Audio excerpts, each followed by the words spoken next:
Allahu Allahu Allahu Allah Allahu Allahu Allahu Allah. Assalamu ala asyrafil mursalin Sayyidina Muhammadin wa ala alihi wa sahbihi ajma'in, amma ba'du. نوينا التعلم والتعليم والتذكر والتذكير والنفع والانتفاع والإفادة والاستفادة والحث على التمسك بكتاب الله سنة نبيه والدلالة إلى الخير والدعاء إلى الهدى ابتغاء مرضات الله وقربه وثوابه آمين اللهم آمين.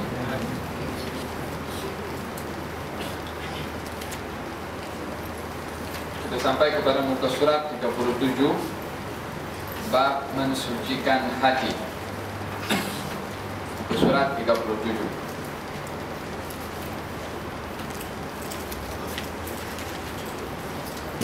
Mensucikan hati adalah satu perkara yang amat penting untuk diperhatikan oleh setiap muslim yang diberikan keistimewaan oleh Allah Subhanahu wa taala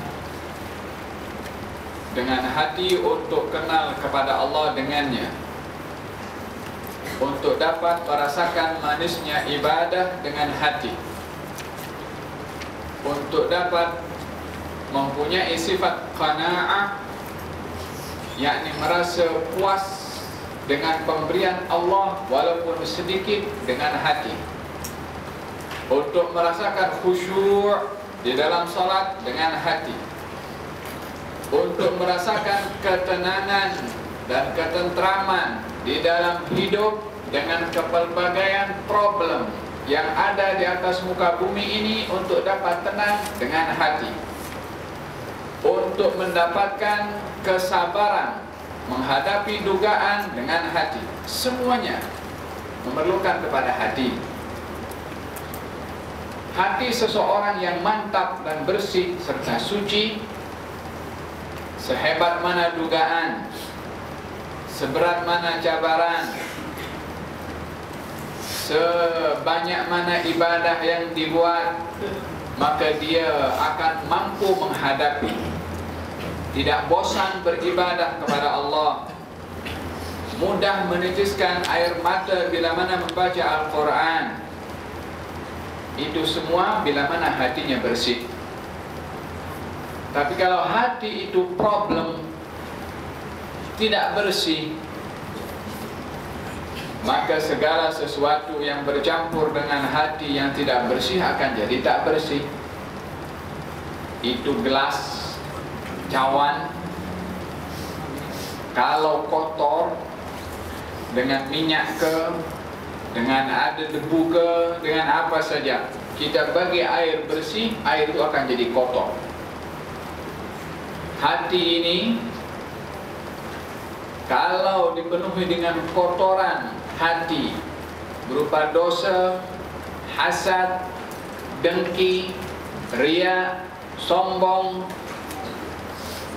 maka ibadah yang kita lakukan itu kita tak dapat nak rasa dia punya nikmat itu.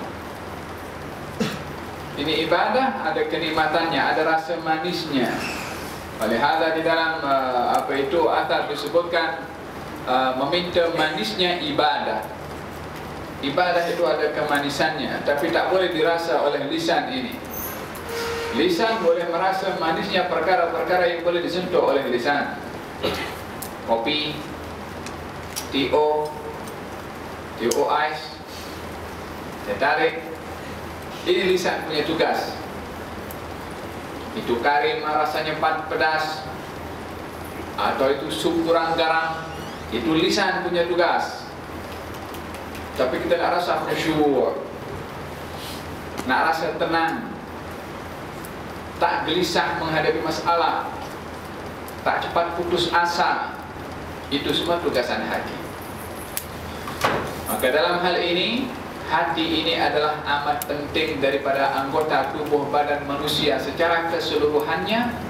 Yang terpenting untuk dijaga adalah hati. Orang yang Contohnya orang punya kereta. Orang yang fokusnya kepada kereta itu, kepada luaran, maka dia cuci kereta, dia bagi warna, cantik dia, hari-hari dia kasih lap itu tuh apa, keretanya kasih sabun. Tapi dia punya engine truk. Seindah mana itu kereta, sehebat mana itu warna cat kereta, orang tak akan tengok kepada kereta itu kereta yang istimewa atau yang mewah, ataupun kereta yang berfungsi tak boleh jalan sebab engine-nya problem. Sama juga orang yang hanya fokus kepada tubuh badannya sahaja, bercermin di cermin untuk menghiasi wajah ini. Kalau yang lelaki mungkin kasih bersih, dia punya kumis kasih rata. Kalau kulit berminyak, kita guna itu macam jenis lotion untuk kita bersihkan supaya wajah tak berminyak. Kalau nampak tak kemas kepada janggut, kita luruskan itu janggut. Kalau nampak, walhasil nampak rambut tak, pada kita pergi kedai gunting rambut. Kalau yang perempuan pun sama dengan dia punya make upnya, dia punya itu hiasan luaran. Sama dengan orang yang tadi fokusnya kepada luaran sahaja, kepada keretanya, dia hanya jaga luaran kereta. Tapi seorang mukmin dia akan jaga luar dan dalam. Luarannya kita berhias karena Allah suka kepada kecantikan, keindahan. Kita berhias karena Allah suka keindahan. So dikaitkan hiasan luar itu kepada Allah Subhanahu wa ta'ala. Tapi orang yang bijak itu akan menghiasi luar dan juga dalam. Itu engine-nya manusia, hati. Macam engine kereta itu adalah engine untuk kita start supaya on boleh jalan. Pada manusia, hati. Itu engine. Engine ini kalau tengok kereta macam-macam engine. Ada yang engine kancil, ada yang engine itu Myvi, lagi-lagi sikit. Ada engine yang lebih hebat lagi, ada yang sport. Hati manusia engine macam engine juga. Nanti akan dijelaskan oleh Imam Al-Haddad bagaimana perumpamaan hati itu. Ada yang biasa saja, ada yang agak tinggi sikit, ada yang bersih, ada yang sangat bersih. Seperti mana dalam contoh yang saya berikan kepelbagaian yang ada pada kereta, demikian juga kepada hati manusia. Allah berfirman dalam Al-Quranul Karim, "Qad aflaha man zakkaha wa qad khaba man dassaha." Akan bertuah orang yang kasih bersih hatinya, kasih suci hati dan jiwanya, dan akan rugi orang yang mengotori hati dan jiwanya. Dinisbahkan kejayaan pada kebersihan hati, ditekankan kerugian dan kesengsaraan kepada kotornya hati, rosaknya hati. Wahab kata, ini perumpamaan hati ya. Di dalam Al-Quranul Karim juga Allah berfirman, "Walaqad dara'na li jahannama katsiran minal jinni wal ins lahum qulubun la yafqahuna biha wa lahum a'yunun la yubsiruna biha wa lahum adhanun la yasma'una biha ulaika kal an'ami bal hum dhal." Aku penuhi neraka Jahannam ini ramai daripada jin dan manusia. Apa sebab ya Allah? Kenapa kau penuhi neraka Jahannam itu dengan jin dan manusia? Sebab pertamanya, yang pertama first kali, lahum qulubun la yafqahuna biha. Ada hati tak boleh faham. Allah kasih hati untuk faham. Untuk Allah kasih hati supaya berfikir. Allah kasih hati supaya dijaga. Allah kasih hati supaya disucikan. Allah kasih hati supaya tak dinodai dengan maksiat. Tapi tak nak. Kalau begitu problem atau terbanyak orang yang masuk neraka Jahannam, terutamanya sebabnya adalah Allah kasih hati tapi tak nak faham dengan hati. Ini ketentuan yang Allah dah tetapkan di dalam Al-Quranul Karim. Artinya ramai orang yang dia tidak mempedulikan tentang masalah kebersihan hati dan jiwa. Dalam hadis Nabi SAW surat 37, Inna Allah la yanzuru ila suwarikum wa a'malikum wa innama yanzuru ila qulubikum wa niyatikum. Sesungguhnya Allah tiada melihat kepada rupa kamu dan amalan kamu, tetapi Dia melihat kepada hati dan niat kamu. Rupa, handsome, cantik, warna kulit putih, warna kulit hitam, warna kulit sawo matang, Allah tak tengok. Berkumis tak berkumis, pakai makeup tak pakai makeup, Allah tak tengok. Yang tengok kita punya hati ini. Dalam kita punya amal ibadah kepada Allah Subhanahu wa ta'ala, itu saja yang dilihat oleh Allah. Ini mengingatkan kepada kita apa yang sebenarnya kita ingin tampilkan dalam kita punya kehidupan, yang ingin kita pegang dan kita banggakan, itu apa yang sebenarnya. Adakah harta kita? Allah tak pandang. Adakah rumah kita? Allah pun tak tengok. Yang bagi harta rumah pun juga Allah SWT. Pakaian kita Allah pun tak pandang juga. Yang dipandang oleh Allah hati. Ramai orang lebih fokus kepada yang tak dipandang oleh Allah, tapi lupa kepada fokus apa yang dipandang oleh Allah Subhanahu wa ta'ala, yaitu hati manusia. Faham tuh?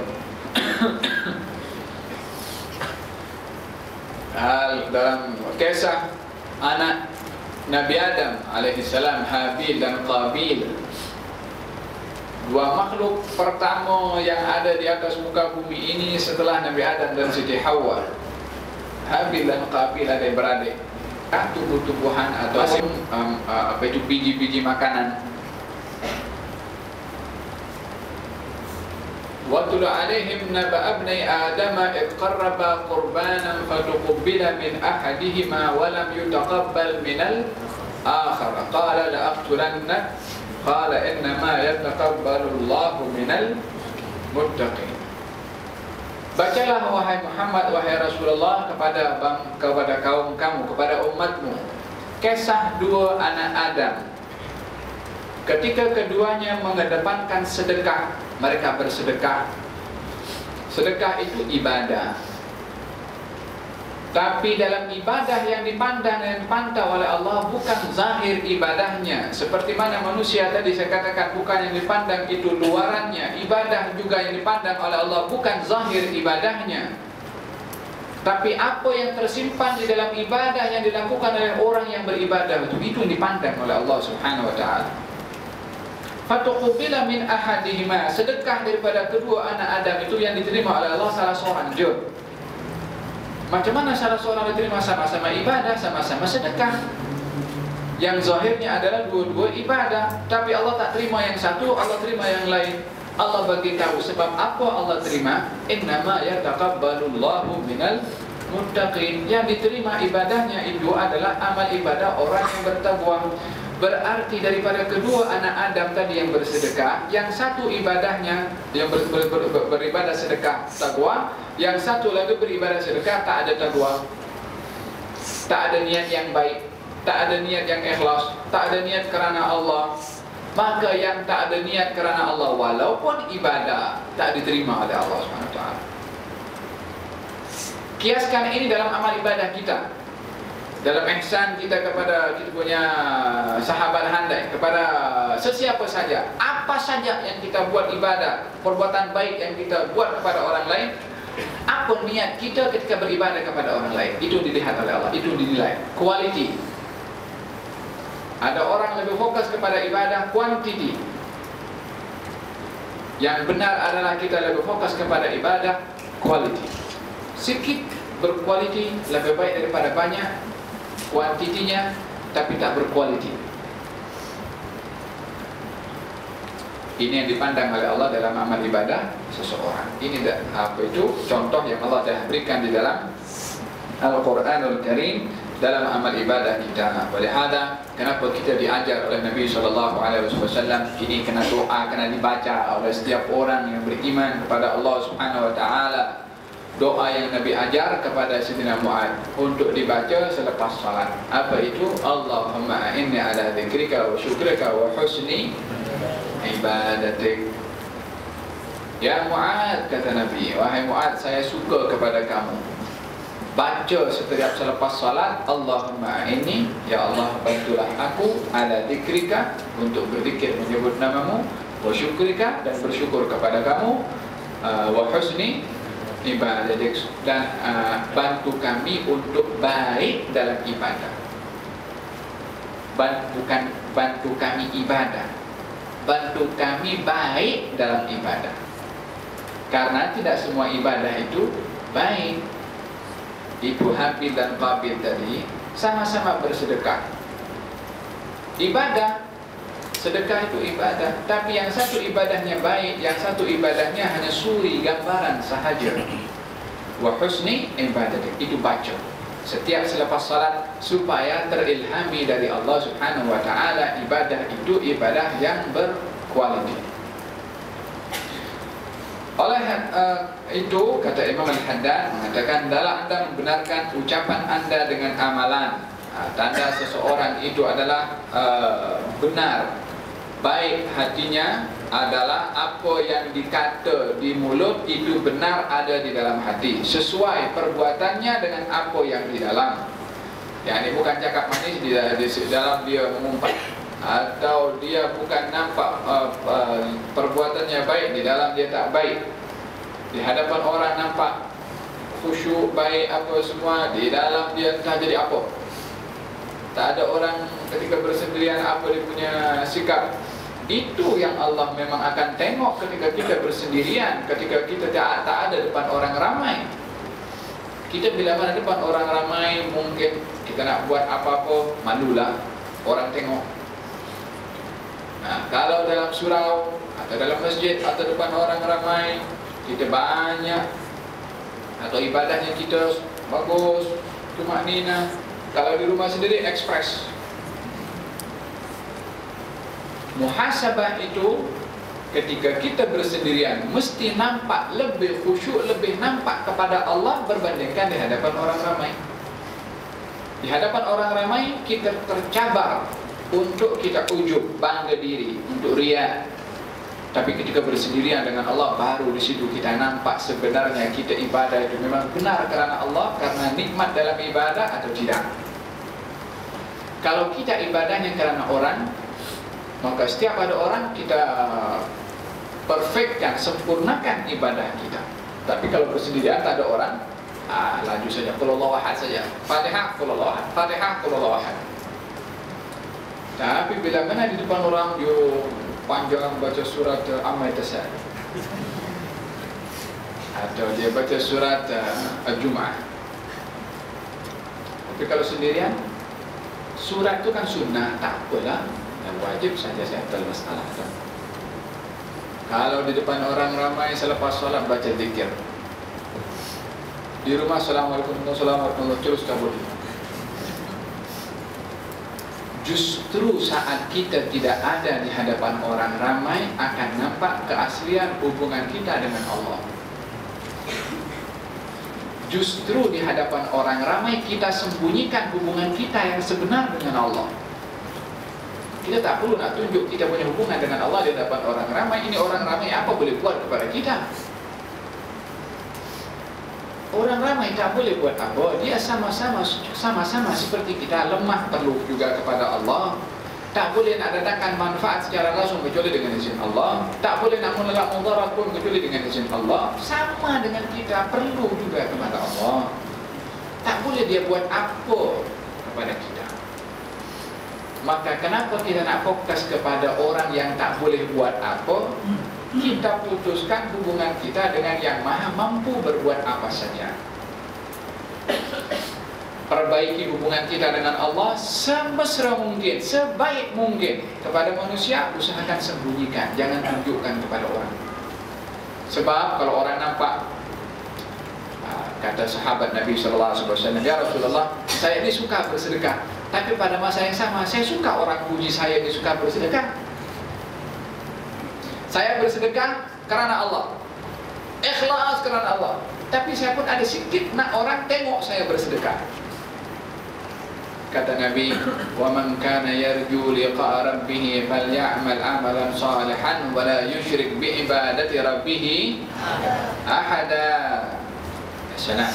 Kalau barang siapa yang ingin mendapatkan ganjaran daripada Tuhannya itu, hendaklah dia beramal amalan yang saleh, tidak menyekutukan di dalam amalnya itu sesuatu pun. Tidak menyekutukan di dalam amal ibadahnya dengan sesuatu pun. Apa arti tidak menyekutukan amal dengan sesuatu? Yakni tidak mengharapkan daripada amal yang dibuat selain Allah sahaja. Tak mengharapkan daripada amal syurga, tidak mengharapkan daripada amal dijauhkan daripada neraka, itu pun dia tak peduli. Sebab Allah beritahu, barang siapa mengharapkan ganjaran dari Allah, tak boleh menyekutukan amal ibadahnya dengan sesuatu pun, termasuk syurga ataupun takut daripada api neraka. Itu adalah kualiti yang top. Kalau madu-madu yang asli, yang tak ada campuran sama sekali, original amal ibadah. Lihatlah kata Rabi'atul Adawiyah. Siapa itu Rabi'atul Adawiyah? Seorang perempuan salihah. Dia kata, "Ya Allah, kalau aku sembah kepada Engkau pasal aku nak syurga, Kau jangan masukkan aku dalam syurga. Kalau aku beribadah kepada Engkau karena takut daripada api neraka, campakkan aku ke dalam neraka.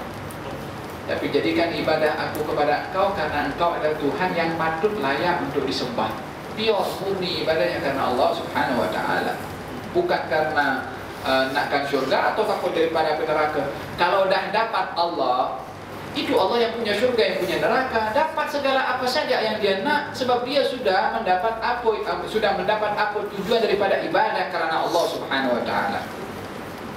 Makanya level ibadah itu kepada Allah ada 3 level. Ada level businessman,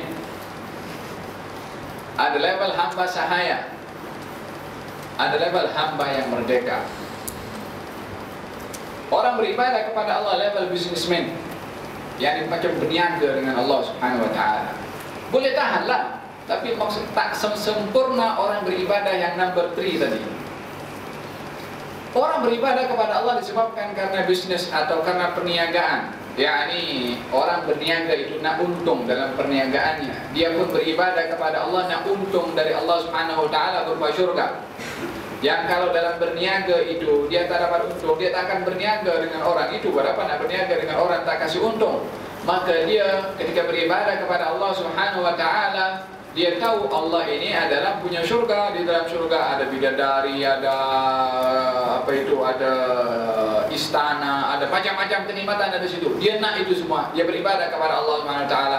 Dia beribadah pasal nak kenikmatan syurga. Ini ibadahnya businessman. Baik, saya tak komplain, bagus. Sebab apa? Dapat syurga. Ada orang beribadah kepada Allah Subhanahu wa taala, levelnya level hamba sahaya. Hamba sahaya itu adalah takut kepada hukuman tuannya kalau tak buat apa yang disuruh oleh tuannya. Pembantu itu kalau tak buat kerja dia takut tak dibayar gaji, atau tak dikasih cuti, atau dipotong gaji. Maka dia bekerja. Pasal apa? Pasal dia takut hukuman. Orang yang beribadah kepada Allah karena takut kepada neraka, itu adalah levelnya level hamba sahaya. Ini Imam Ghazali yang bercakap dalam kitabnya Mukasyafatul Qulub. Maka ini pun juga baik, sebab dia beribadah juga kepada Allah, yang dia takut kepada hukuman Allah, maka dia akan diselamatkan oleh Allah daripada hukumannya, karena dia beribadah hamba sahaya. Yang tertinggi adalah orang beribadah kepada Allah karena Allah itu adalah Tuhan yang patut untuk disembah. Itu level hamba yang merdeka. Macam Rabi'atul Adawiyah tadi. Beribadah kepada Allah karena Allah adalah Tuhan yang patut dan layak untuk disembah. Beribadah kepada Allah karena Allah adalah yang mencipta, yakni karena dia Tuhan. Maka orang yang beribadah kepada Allah Subhanahu wa taala karena Allah Tuhan yang patut untuk disembah, dia akan dapat daripada Allah syurga, diselamatkan oleh Allah daripada api neraka. Karena tak mungkin Allah akan menghukum sesiapa yang dia telah beribadah kerana Allah dan mengharapkan Allah Subhanahu wa taala. Hakala, dan membenarkan amalan dengan niat serta ikhlas, serta membenarkan niat yang ikhlas pula dengan membersihkan batin dan meluruskan hati, kerana hati itu adalah asal dan punca segala perkara. Dalam sabda Nabi sallallahu alaihi wasallam, "Ala inna fil jasadi mudghah, idza salahat salaha sa'irul jasadi, wa idza fasadat fasada sa'irul jasad, ala wahyal qalbu." Ketahuilah bahawa dalam tubuh badan itu ada sepotong daging. Kiranya ia elok, maka eloklah seluruh tubuh badan itu. Dan kiranya ia rosak, maka rosaklah seluruh tubuh badan pula, yaitu adalah hati. Baiknya tubuh badan dan rosaknya tubuh badan ini bukan secara fizikal. Baiknya tubuh badan melalui perbuatan yang baik, rosaknya tubuh badan melalui perbuatan yang tidak baik. Ini puncanya kembali kepada hati yang baik dan hati yang tak baik. Kalau kita tengok orang selalu perbuatannya tak baik, ketahuilah perbuatan tak baik itu berpunca daripada hati yang tak baik. Kalau kita nampak orang itu perbuatannya baik, ketahuilah perbuatan itu memang akan benar menjadi baik kalau hatinya kalau hatinya baik juga. Dia puncanya kepada hati tadi. Bermakna terjemahan perbuatan baik itu kembali kepada hati. Terjemahan kepada perbuatan yang tak baik juga kembali kepada hati. Ini Nabi Muhammad SAW memberitahukan kepada kita kalau hati adalah punca kepada perbuatan manusia. Oleh karena itu, yang pertama nanti akan ditanya oleh Allah Subhanahu wa taala daripada anggota tubuh badan ini adalah ada 3 anggota utama yang akan ditanya oleh Allah Subhanahu wa taala. Yang pertama mata, yang kedua telinga, yang ketiga hati. Dalam Al-Quran Al-Karim ini tangan, kemudian atau tak ditanya pun oleh Allah Subhanahu wa taala, dia akan bercakap sendiri ini tangan. Dalam Al-Quran Al-Karim Allah berfirman, "Inna sam'a wal basara wal fuada kullu ulaika kana anhu mas'ula." Sesungguhnya pendengaran dan juga mata, lalu kemudian hati, masing-masing akan ditanya oleh Allah Subhanahu wa taala. Kenapa tangan tak ditanya? Kenapa kaki tak ditanya? Allah sebut 3 anggota utama. Sebagaimana tadi dalam ayat yang saya bacakan, kami penuhi neraka Jahannam itu ramai daripada jin dan manusia disebabkan 3 juga. Mata, telinga, hati. Yang akan dipertanggungjawabkan juga nanti di akhirat juga adalah mata, telinga dan hati. Inna sam'a, sesungguhnya pendengaran, wal basara, dan juga penglihatan, wal fuada, dan juga hati, masing-masing akan ditanya oleh Allah Subhanahu wa taala. Satu ayat. Yang kedua, walaqad dara'na li jahannam, saya penuhi neraka Jahannam ramai daripada jin dan manusia. Sebabnya lahum qulubun, mereka punya hati tak faham. Walahum a'yunun, mereka punya mata tapi tak tengok. Walahum adhanun, mereka ada telinga tapi tak nak dengar. 2 ayat menyentuh 3 perkara tapi tartibnya tak sama. Dalam ayat yang pertama tadi didahulukan pendengaran, mata, kemudian hati. Dalam ayat yang kedua didahulukan hati, kemudian mata, kemudian pendengaran. Dalam 2 keadaan, 3 ini adalah 3 tetapi 1. Macam mana? Apa makna daripada 2 ayat yang saya bacakan yang tartibnya itu berbeza? hati ini dia umpama rumah. Pintu utamanya nak masuk rumah itu ada dua, mata dan juga telinga. Ini untuk masuk ke dalam rumah ada dua pintu. Rumah kita ini hati, pintunya dua, mata dan telinga. Oleh sebab itu Allah nyatakan dalam ayat tadi, tiga ini akan ditanya, bermula daripada pendengaran, kemudian mata, kemudian hati. Memberikan isyarat bahwasanya pintu telinga ini dan mata hendaklah menjadi pintu yang safety, yang selamat, pasang security, supaya tak sembarang benda boleh masuk melalui dua pintu itu. Kalau kita biarkan open saja kita punya telinga dan mata ini, macam kita buka pintu kita dua, selebar-lebarnya dua pintu, untuk sesiapa saja boleh masuk. Pencuri boleh masuk, perompak boleh masuk, orang yang nak buat benda yang mungkar boleh masuk situ.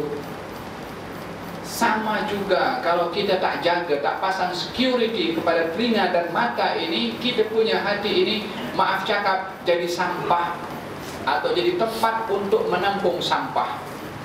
Itu sampah, apa saja kita letakkan dalam sampah, sampah boleh terima. Tong sampah itu, apa saja kita letak. Hati ini kalau kita tak pasang security untuk kita pilih apa yang patut kita dengar dan apa yang patut kita tengok. Kita kalau dengar Al-Quranul Karim masuk juga ke dalam hati. Rumah kita kalau pagi-pagi kita buka itu, udara segar masuk.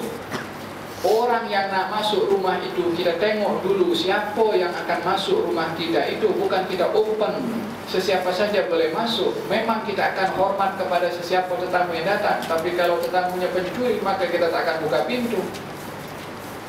Oleh karena demikian Allah Subhanahu baginda Rasulullah ditegur oleh Allah Subhanahu wa taala ketika duduk sembang-sembang atau ketika duduk dengan orang-orang kafir, dan orang-orang kafir itu membicarakan tentang ketuhanan Allah Subhanahu wa taala yang dinodai oleh mereka, tidak dipercayai.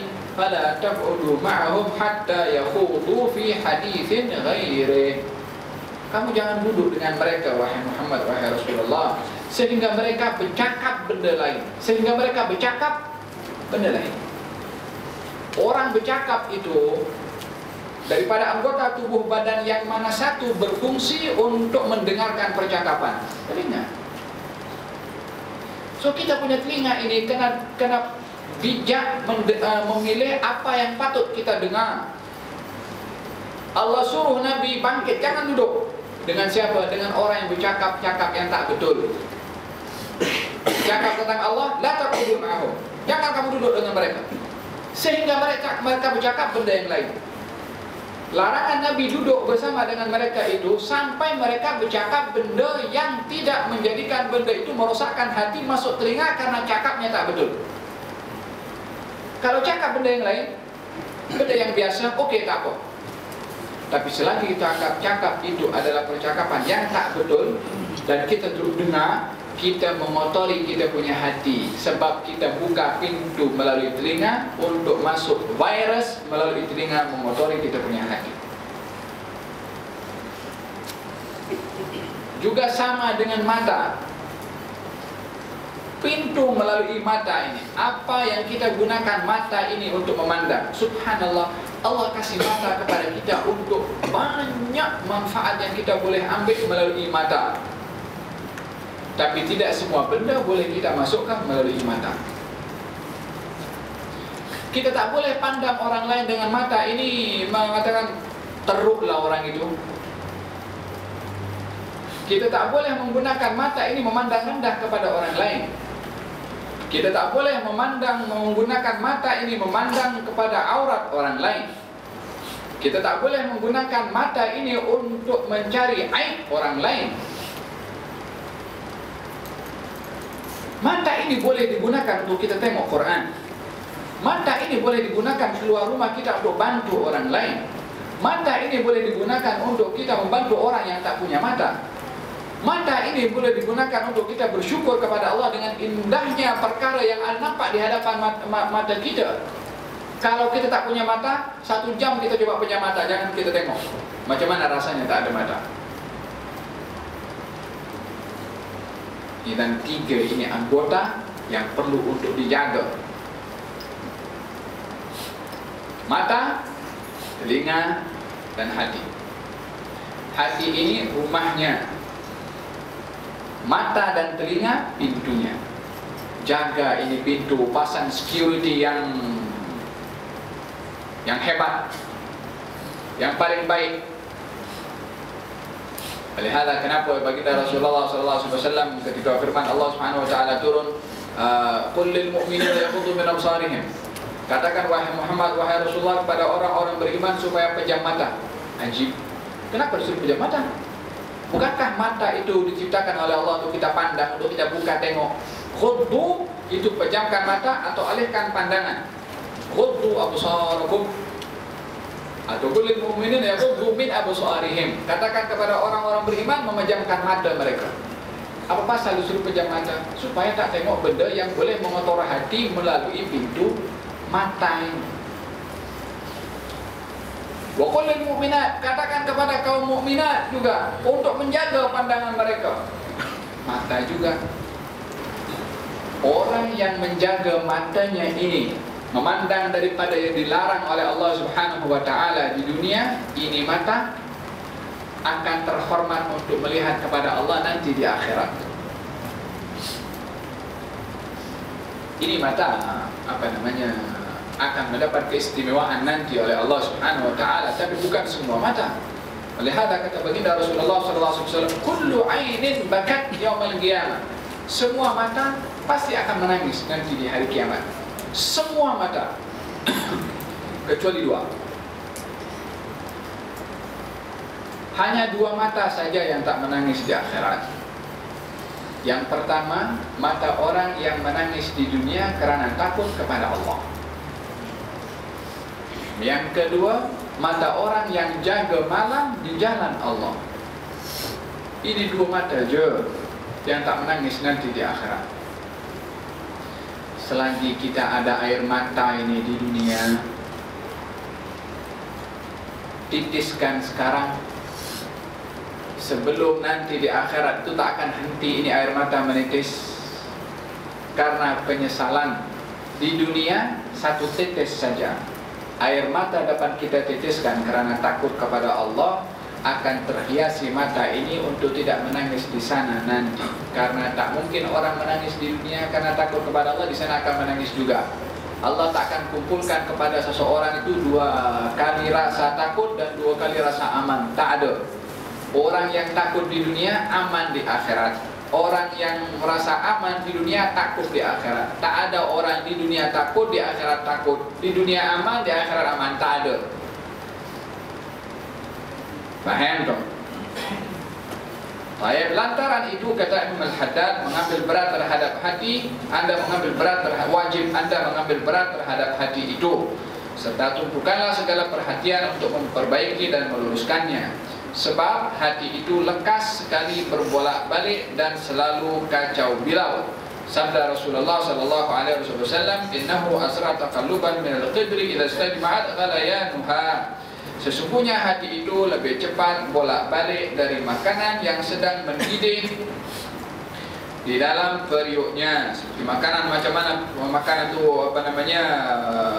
bila mana mendidih dia akan berubah-ubahlah. Dia muncul pecah macam tu. Hati pun macam tu juga. Mudah untuk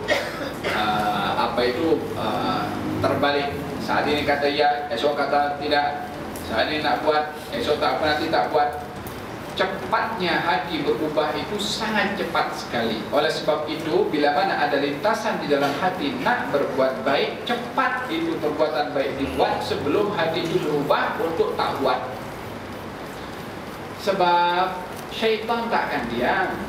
Syaitan sentiasa akan mengganggu dan menjadikan kita was-was, ragu-ragu nak buat benda yang baik atau menunda-nunda. Syaitan kalau tak berjaya menghalang seseorang berbuat baik, dia akan mengatakan kepada orang itu supaya menunda perbuatan yang baik. Lama-lama kalau ditunda, di-cancel perbuatan baik tersebut. Macam mana supaya seseorang itu dapat kuat, mantap hatinya, tak berubah-ubah? Kata Nabi SAW, berdoa kepada Allah SWT, Ya muqallibal qulub, tsabbit qalbi ala dinik. Wahai Tuhan yang membolak-balikkan hati, tetapkan hatiku atas agamamu. Ini doa hari-hari kenapa mesti kita baca? Karena kita tak tahu bila penghujung kita punya umur. Kita nakkan mati dalam keadaan hati ini adalah beriman kepada Allah, dalam keadaan hati ini yakin kepada Allah. Oleh kerana hati ini tak punya kendali untuk dipegang supaya kita boleh macam semen ataupun lekatkan dengan gam, tak berubah-ubah, kita tak boleh nak kontrol hati macam tu. Hati memang dah berubah-ubah. Yang boleh memegang supaya lekat, kuat, tak berubah hanya Allah. Kita sendiri tak mampu. Maka kita meminta kepada yang memegang hati ini dengan doa yang Nabi ajar, Ya muqallibal qulub, tsabbit qalbi ala dinik. Orang yang berdoa dengan doa seperti ini diberi berita gembira untuk mendapatkan husnul khatimah. Kita minta tetap hati ini, khususnya bila mana sakaratul maut datang. Dalam mati itu, ajal bila mana tiba, itu yang teramat penting. Keadaan hati itu sudah mantap kepada Allah Subhanahu wa ta'ala. Sabdanya lagi, sesungguhnya hati ini terletak di antara dua jari dari jari-jari Tuhan. Jika dia suka, diluruskannya, dan jika dia suka, dibengkokkannya. Kita tahu ini pen. Nah, kalau pegang dua jari macam ni, kita boleh balik-balik macam ni. Kiasan, kalau hati seseorang itu berada di antara dua jari Allah, dia bukan bermakna Allah ada jari, kemudian hati itu ada dipegang macam ni, dibolak-balik macam ni. Tidak. Simbol kepada mudahnya perubahan hati, seperti mana mudahnya perubahan benda yang ada di antara dua jari kita boleh bolak-balik. Mudahnya perubahan itu digambarkan oleh Nabi seakan-akan berada di antara dua jari Allah Subhanahu wa ta'ala. Kembalikan lagi kepada doa yang Nabi ajar. Oleh kerana hati ini mudah berubah dan yang memegang hati ini adalah Allah, maka kita meminta kepada yang memegang hati ini supaya hati ini kekal tetap kuat di dalam agama Allah Subhanahu wa ta'ala. Hanya dia saja yang boleh memegang, menjaga kita punya hati. Kita tak mampu nak jaga kita punya hati. Faham tak? Nabi sendiri ketika bersumpah, Nabi akan menyebutkan dengan La wa muqallibal qulub. Tidak, demi Tuhan yang membolak-balikkan hati. Oleh hada Nabi SAW ketika berada di Madinah, lalu nampak itu awan, Nabi ketika berada di Madinah, kemudian Nabi salat menjadi imam. Di dalam salatnya ketika menjadi imam, Nabi SAW seakan-akan menghulurkan tangannya dan badannya ke hadapan, lalu dia patah balik. Setelah itu Nabi berundur ke belakang, sehingga Nabi berundur dengan melangkah ke belakang. Nabi berundur ke belakang, maka makmum yang berada di belakang Nabi pun berundur juga ke belakang. Kemudian mereka makmum mendengar Nabi bercakap, Wa ana fihim, adakah saya ada di dalam situ? Selesai salat, ditanya oleh para sahabat. Kata Nabi menjawab, kenapa Nabi mengulurkan tangan, dan kenapa maju, dan kenapa mundur? Kata baginda Rasulullah, dibuka hijab oleh Allah Subhanahu wa ta'ala kepada saya, sehingga saya boleh nampak syurga daripada tempat saya salat. Saya nampak keindahan syurga itu, bunganya, kemudian buahnya. Dekatnya syurga itu menyebabkan saya ingin mengambil buah yang ditunjukkan oleh Allah kepada saya dalam syurga itu untuk saya tunjukkan kepada kamu. Yang kalau saya dapat ambil dan tunjukkan kepada kamu, itu buah akan tetap ada sampai hari kiamat nanti. Maka itu sebab saya menghulurkan tangan saya dan saya macam-macam juga dapat macam nak mengambil sesuatu. Ketika saya berundur ke belakang, dibuka oleh Allah neraka. Dan saya nampak bagaimana itu apinya yang yang lahap lah itu api, kalau semakin marak api itu. Dekatnya api itu atau jelasnya saya nampak macam mana neraka itu seakan-akan menghampiri kepada saya, maka saya pun berundur ke belakang mengelak karena khawatir termasuk yang akan masuk di dalam situ. Dan kamu dengar saya bercakap wa ana fihi, adakah saya itu berada di dalam situ? Kami berada di dalam api neraka. Siapa? Nabi Muhammad sallallahu alaihi wasallam. Apa makna ini? Beliau dalam keadaan dijamin syurganya, dalam keadaan paling tinggi syurga itu hanya ada pada beliau. Kedudukan yang dinamakan maqaman mahmud hanya akan diberikan oleh Allah kepada beliau. Tetap hatinya itu masih ingin tetap kekal berada pada zat yang memegang hati itu. Tidak menyerahkan, menjamin kepada dirinya, aku dah jamin masuk syurga. Tak mungkin berubah. Bagi Allah ya, tapi bagi kita sebagai orang yang tak dapat mengawal hati, dan hati ini ada di antara dua jari Allah Subhanahu wa taala, hanya Dia yang berhak untuk menentukan. Maka Nabi tanya, adakah aku akan berada di situ? Adakah akan diubah keadaan hati aku ini ya Allah daripada orang yang Engkau kasihi sehingga untuk masuk dalam api neraka?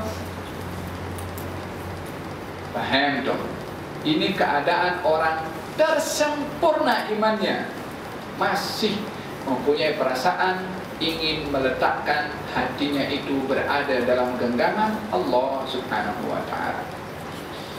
Dan kalau begitu wajib kita ini hari-hari minta kepada Allah agar supaya hati ini ditetapkan dalam keadaan iman.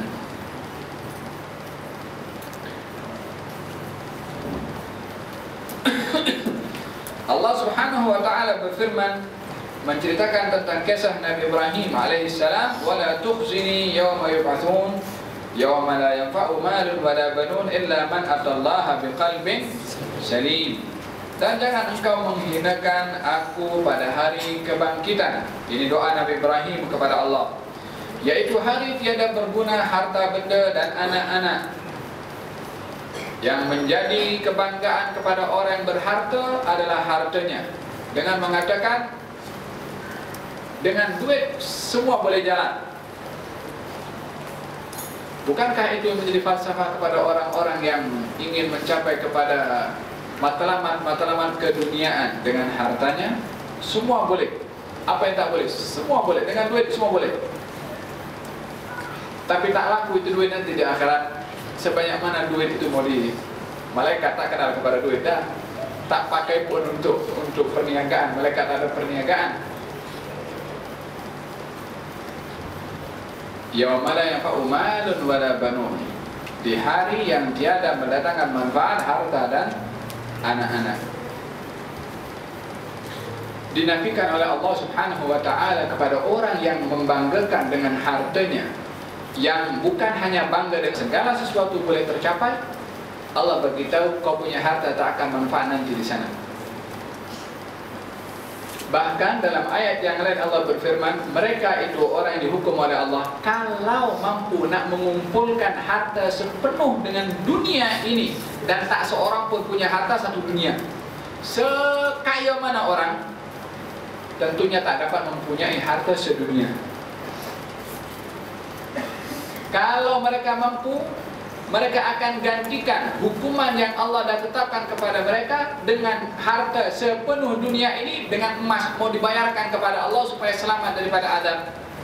Macam mana dibayar kepada Allah? Allah yang punya harta itu, Allah segala yang memiliki adalah Allah Subhanahu wa ta'ala. Mil'ul ardi dhahaban laftadau bih. Kalau mereka mampu untuk menjadikan dunia ini, bumi ini diubah untuk menjadi emas, untuk menyelamatkan, menebus dirinya kepada Allah supaya diselamatkan, mereka akan korbankan. Tapi tak relevan dah. Tak dipakai lagi dunia pada waktu itu. Ini untuk menepis dakwahan sangkaan orang yang mengatakan dengan harta, dengan duit semua boleh. Tak boleh dengan Allah Subhanahu wa taala. Wala banun, dan anak-anak, mereka yang nak banggakan dengan anak-anak. Mereka orang yang mengatakan tak apa, aku dah tua, anak-anakku boleh jaga.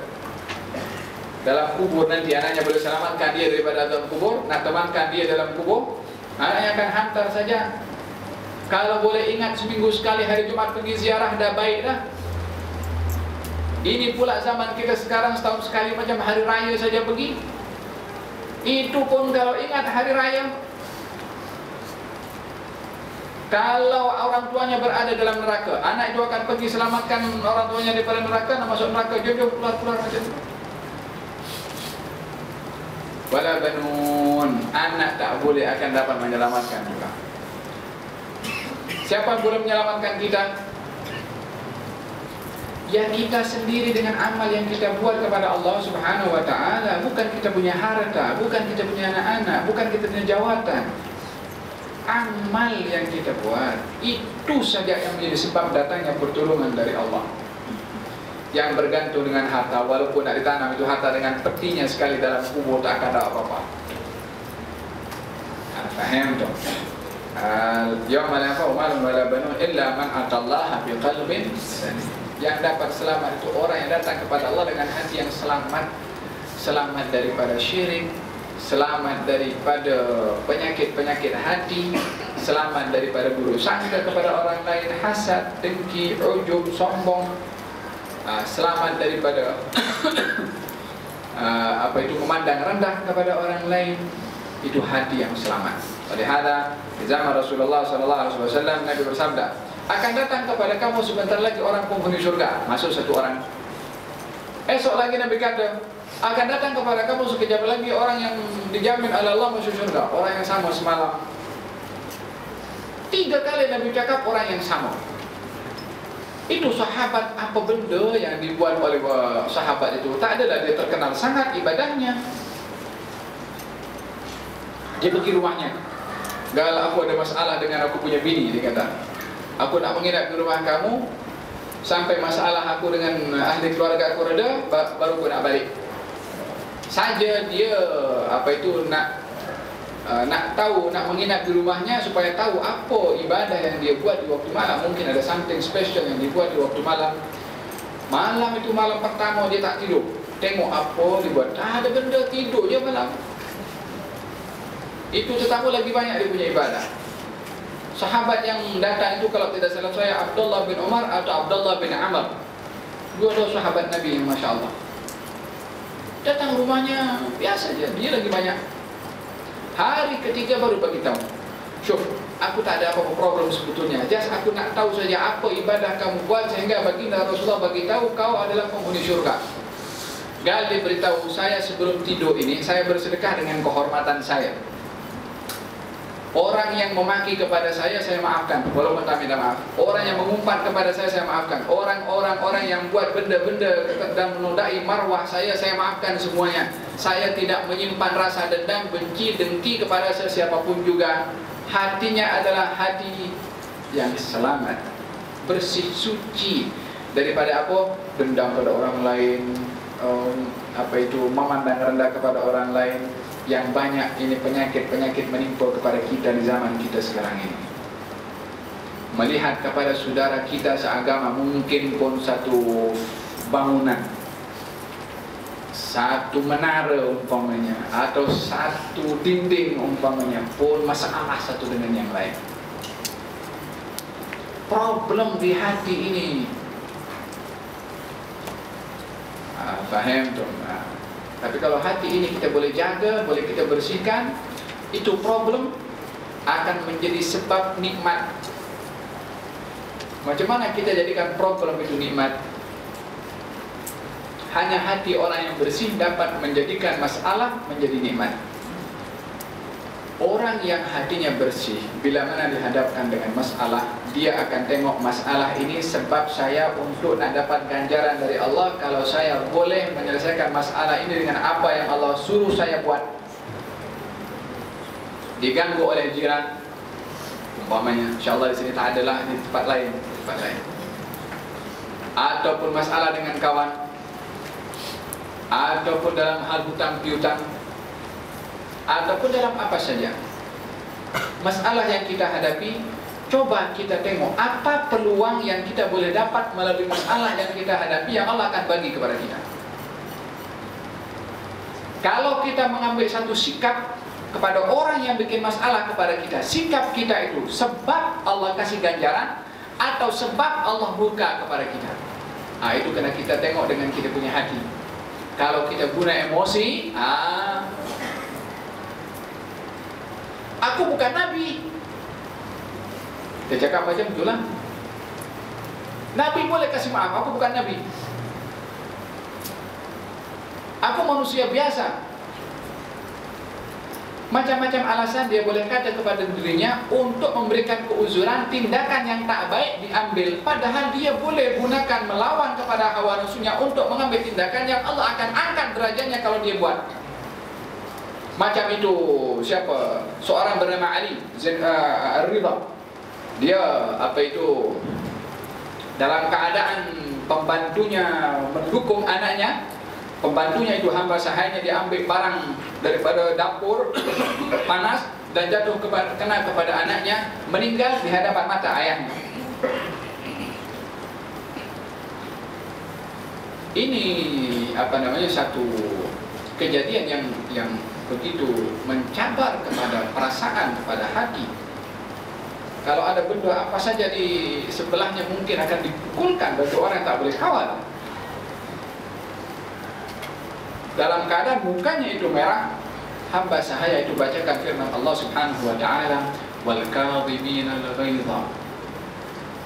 Di antara orang-orang yang sempurna yang bertakwa dipuji oleh Allah itu sifatnya adalah orang-orang yang dapat menahan marah. Maka dia mengatakan kadhabtu ghairi, saya tahan marah saya.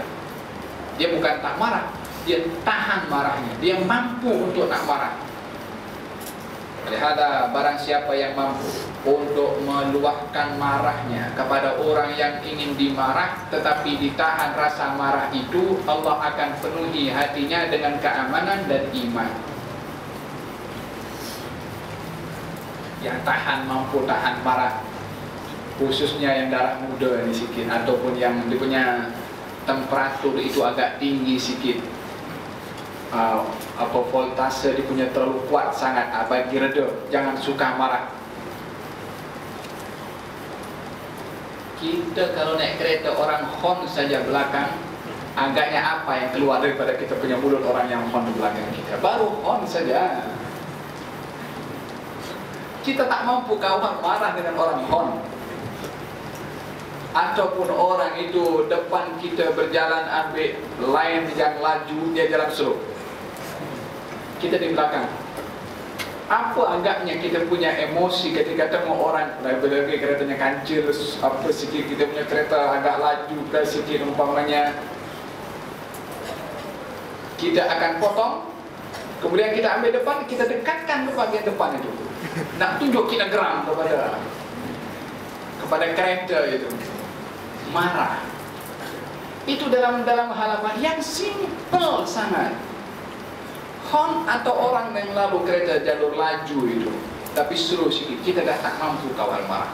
Macam mana kalau dihadapi dengan orang yang lebih berat dugaannya kepada kita? Wal kadhimina al-ghaidha, dan orang-orang yang tahan marah. Kata Sayyidina Ali mengatakan, kadhamtu ghaidhi, saya tahan marah saya. Dia tak marah, dia tahan, dikawal marahnya. Wal 'afina 'anil nas, dan orang-orang yang suka memaafkan kepada orang lain. Dan afautu anki, saya maafkan kamu. Terkadang orang boleh tahan marah, tapi dia tak boleh maafkan. Sampai mati aku tak akan lupakan kamu. Jangan tunjuk muka kamu di hadapan aku. Marahnya itu mungkin dia boleh tahan, tapi tak nak tengok mukanya. Dan afautu anki, saya maafkan kamu. Wallahu yuhibbul muhsinin. Allah suka kepada orang yang berbuat ihsan. Satu ayat itu, satu ayat saja dibacakan oleh seorang hamba sahaya. Subhanallah, hamba sahayanya pun pandai, hafal Quran itu hamba sahaya juga. Bijak hamba sahayanya. Dia memang tak sengaja itu melakukan benda itu. Kemudian kata Sayyidina Ali mengatakan, anti hurrun liwajhillah. Kamu saya bebaskan kerana Allah SWT. Allah puji orang yang tahan marah. Dia pun terkesan dengan ayat itu. Dia kata, saya tahan marah saya. Allah puji orang yang suka memberi maaf. Dia pun terkesan dengan ayat yang suka memberi maaf. Dia maafkan hamba sahaya itu.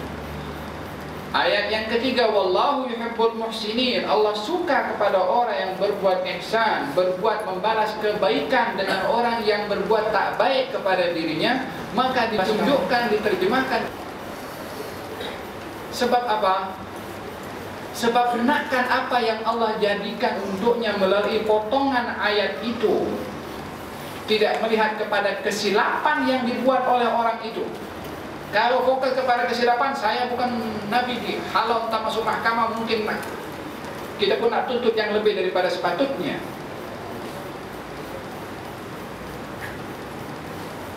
Menghadapi masalah bukan tengok kepada besarnya masalah, tapi dicari apa peluang saya untuk dapat daripada Allah melalui masalah.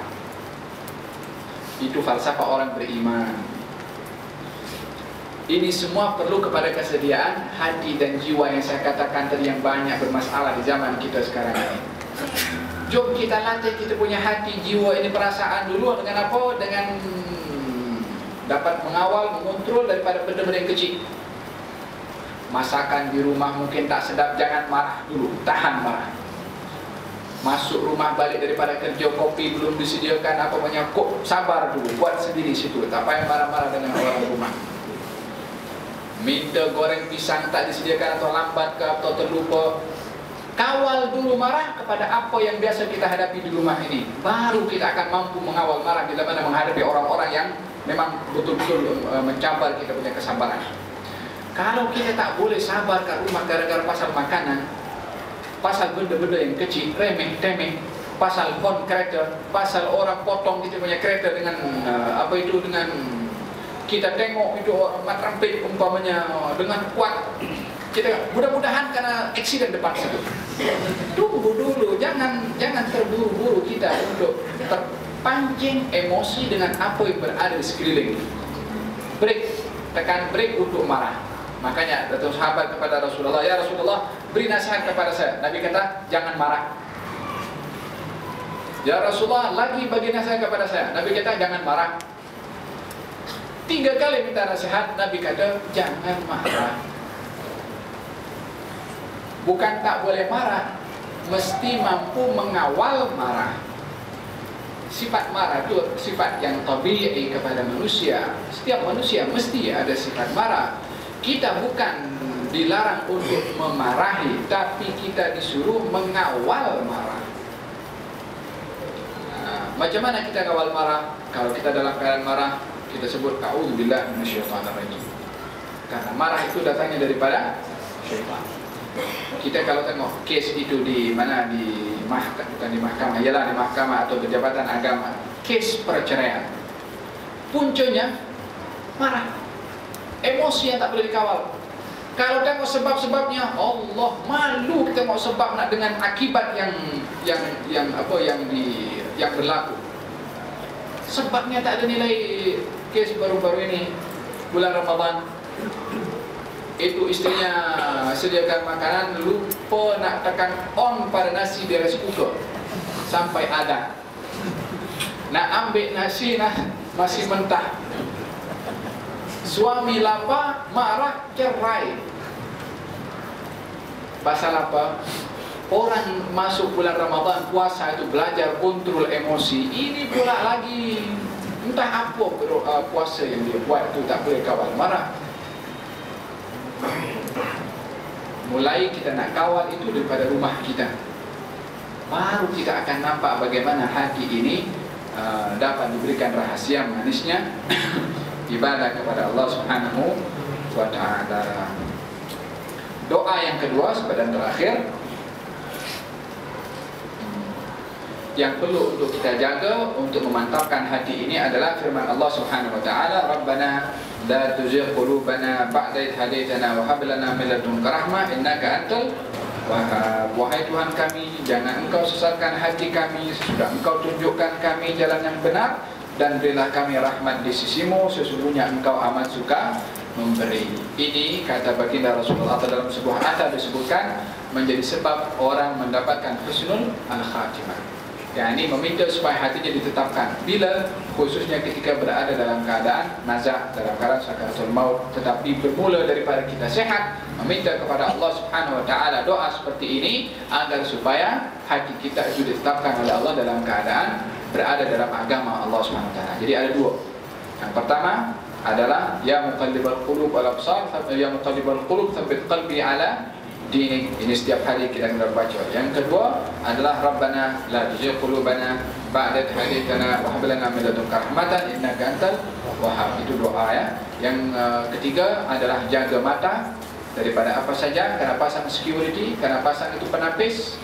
Telinga, pasang security, penapis supaya tahu apa yang patut kita dengar, apa yang patut kita dengar, apa yang patut kita tengok, dan apa yang patut kita elakkan daripada melihat perkara-perkara yang boleh merosakkan hati. Ingat, hati ini adalah intan permata yang berharga pada manusia. Kalau kita tak jaga, maka akan ternodai dengan kotoran-kotoran hati. Waliyadzubillah. Mudah-mudahan Allah Subhanahu wa taala jaga hati kita ini daripada virus-virus, daripada penyakit-penyakit hati, dan menjadikan hati ini adalah hati yang selamat berjumpa dengan Allah Subhanahu wa taala.